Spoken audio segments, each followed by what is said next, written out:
তাতাফাররাকু ফি, দিন কায়েম করার বিষয়ে কেউ কোনো ধরনের মতভেদ মতপার্থক্য ভেদাভেদ করতে পারবে না। সুবহানাল্লাহ।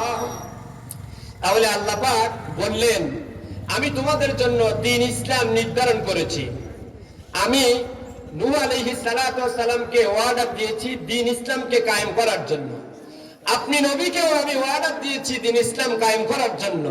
আমি শুধু আপনাকে বলেছি তা না, অবশ্যই না বিহি ইব্রাহিমা, ইব্রাহিমকে নির্দেশ দিয়েছি, ও মূসা, মূসাকে নির্দেশ দিয়েছি, ও ঈসা, ঈসাকেও নির্দেশ দিয়েছি। এক কথায় আন আকিমুদ্দীন ওয়া লা তাতাফাররাকু ফি, দ্বীন কায়েমের ব্যাপারে কোনো মতভেদ, কোনো ভেদাভেদ, কোনো ভুল ত্রুটি ধরা যাবে না, মতভেদ করা যাবে না, বেজাল করা যাবে না।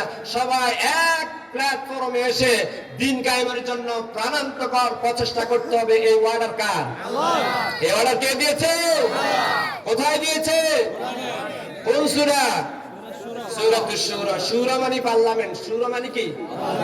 তাহলে পার্লামেন্ট সম্পর্কে কোরআনে কারিমে সূরা আছে তো? এই সূরার নাম কি? সূরাতুশ শুরা। শুরা মানে পরামর্শ, শুরা মানে বৈঠক, শুরা মানে পার্লামেন্টারিয়ান বৈঠক। কথা বুঝে আসছে? এই যে আমার ভাই আলেম, আমার আরো অনেক ওলামায়ে কেরাম আছে, কোন আয়াতের অর্থ যদি ভুল করে তারা ধরিয়ে দিবেন। তাহলে আল্লাহ পাক বললেন, আমি তোমাদের জন্য দ্বীন ইসলামকে নির্ধারণ করেছি। এই দ্বীন ইসলাম কায়েম করার জন্য আমি নূহ আলাইহিস সালামকে অর্ডার দিয়েছি আপনাকে, আপনার পূর্বে যত পয়গম্বর ছিল সবাইকে দিয়েছি। দু তিন জনের নাম আপনাকে বলি, ওয়াসাইনা বিহি ইব্রাহিম ওয়া মূসা ওয়া ঈসা আন আকিমুদ্দীন। ইব্রাহিমকে বলেছি, ঈসাকে বলেছি, মূসাকে বলেছি, আপনাকেও বলে কিয়ামত পর্যন্ত আপনার নবীর সকল উম্মতের উপর ভেদাভেদ ভুলে গিয়ে দ্বীন কায়েম করার জন্য ঐক্যবদ্ধ হয়ে প্রাণান্তকর প্রচেষ্টা করা আপনার উম্মতের জন্য ফরজ আইন। ঠিক কিনা? কে বলেছেন? আল্লাহ। কে বলেছেন? আল্লাহ।